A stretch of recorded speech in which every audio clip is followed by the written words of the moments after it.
मन जिंकून यांना पैसे दिले आणि अजून सुद्धा पैसे द्यायचे साहेब, राहिलेले पैसे. आणि ज्या 191 हेक्टरच्या लोकांनी, मी ऑन रेकॉर्ड नाही बोलणार, ते आपल्याला आणि एसीएस साहेबाला बोलेल, तेवढा 191 हेक्टरचा मार्ग काढा, एवढी आपल्याला प्रामाणिक विनंती करतो.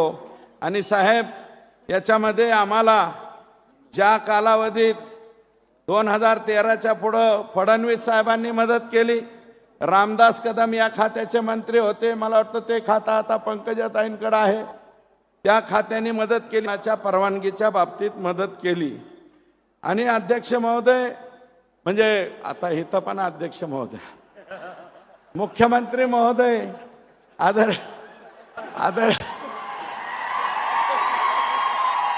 साहेब, कधी कधी मी स्वप्नात सुद्धा चावळू नये अशी अवस्था माझी झाली.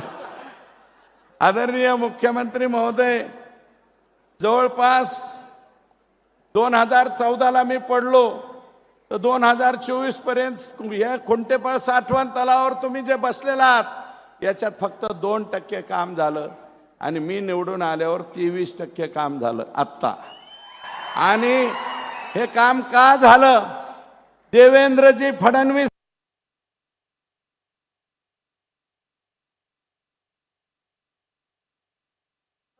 पहिला पंपिंग मशिनरी असेल ज्याची पंपिंग मशिनरी असेल ज्याची एका दिवसात आपण सांगितल्याच्या नंतर आणि एसीएस एका दिवसात परवानगी मिळाली. आणि हे एवढं मोठं काम साहेब 40% काम झालंय. आणि तुमच्या हस्ते बोगद्याचं सुद्धा आता शुभारंभ झालेला आहे. आमची विनंती आहे, आपण साहेब 300 कोटी दिले, एका शब्दावर दिले, रिअप्रोप्रिएट करून दिले. 71 कोटी रुपये खुंटेफळ आणि कुंभेफळ या 2 गावाला लागताय. बाकीचे पैसे हे कॉन्ट्रॅक्टर लोकांना, शेतकऱ्यांना द्यायचे आहेत. तेवढे पैसे आपणच दिले साहेब. आपण स्वतः म्हणजे ह्याच्यामध्ये सभागृहामध्ये सांगितलं बिनधास्त, सुरेश धस तुम्हाला 300 कोटी दिले आणि ते रिअप्रोप्रिएट करून दिले सुद्धा. त्याच्याबद्दल मनापासून या ठिकाणी आभार मानतो. आणि आदरणीय साहेब विठ्ठलराव तांदळे साहेब 23.66 पैकी 7 TMC पाणी आम्हाला दिले. उर्वरित प्रकाश दादा, 1 मिनिट, माझा मुद्दा तो आहे. 23.66 पैकी 7च TMC मराठवाड्याला दिले, त्यातलं 1.68 आम्हाला आलं. पोलावरमच्या अगेन्स्ट 7 TMC पाणी अजून तिकडेच अडकवलंय, ते 1 दिलं, 9.66 दिलं. तर बीड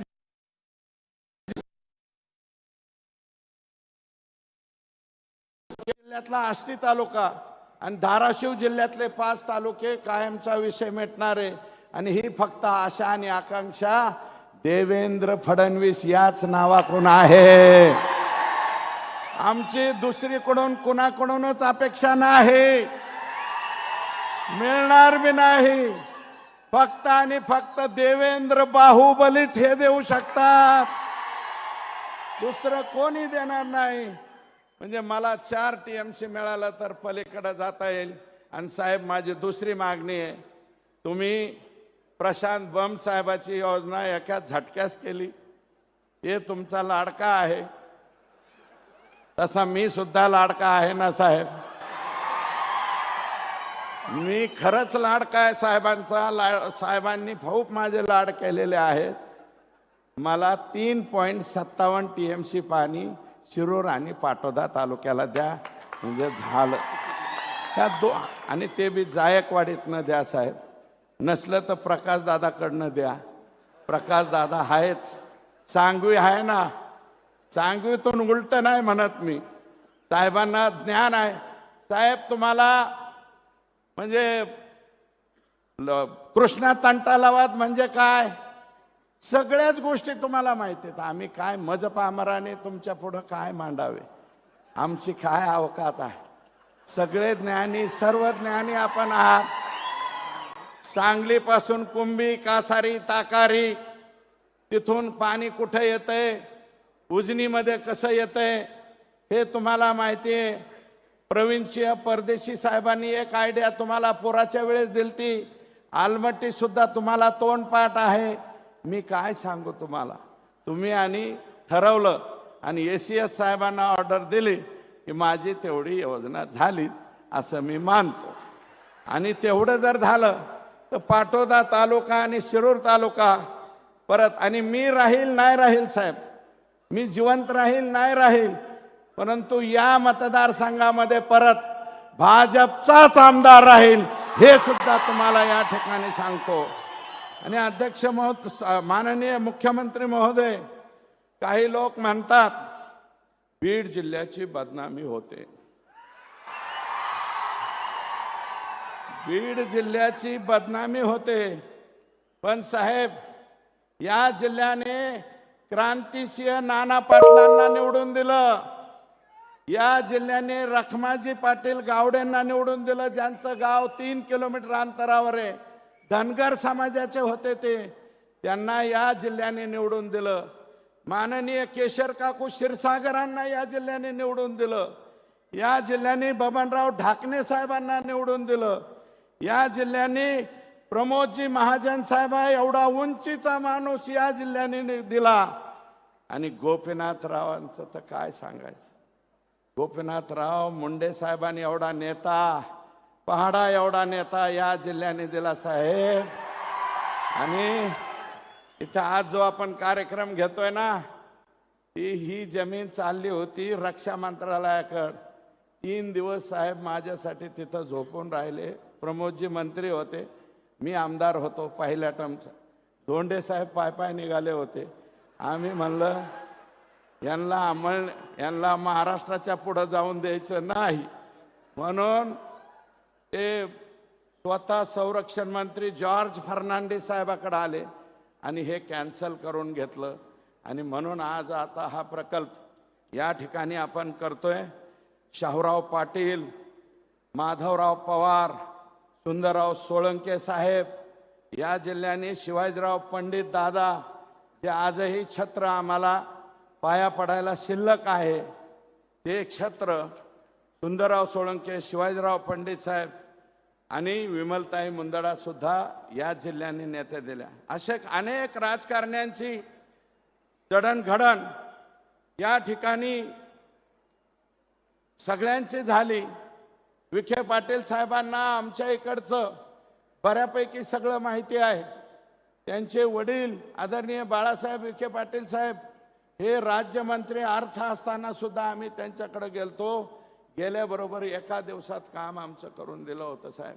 तसं विखे पाटील सुद्धा आमचं काम करतात, गेल्यानंतर झटकन काम करतात. महसूलचं बऱ्यापैकी काम त्यांनी आमचं केलं आणि एक ऐतिहासिक निर्णय घेतलाय, त्याच्यावरती आज बोलत नाही.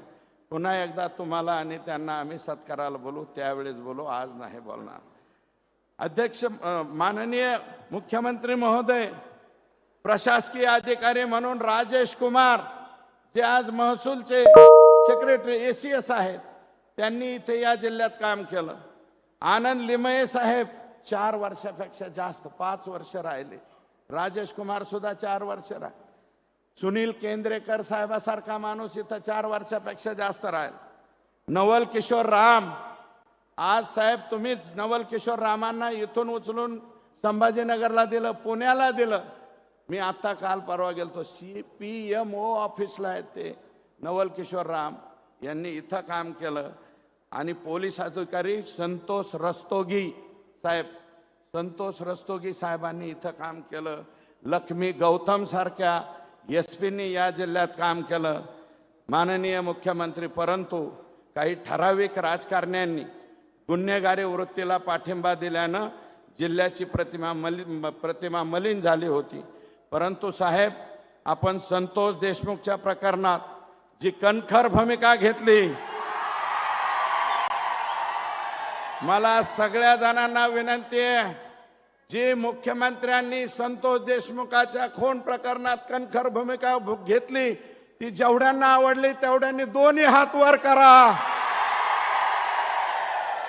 आवडली साहेब, सगळ्यांना आवडली ही जी कणखर भूमिका. आणि तुम्ही जे म्हणले ना, मी कुणालाच सोडणार नाही, त्याच्यावरती सगळ्या जनतेचा विश्वास आहे, आमचा सगळ्यांचा विश्वास आहे. आणि माननीय मुख्यमंत्री महोदय, अजून राख, वाळू, भूमाफिया यांना सुद्धा मोका लागला पाहिजे अशी आमची विनंती आहे.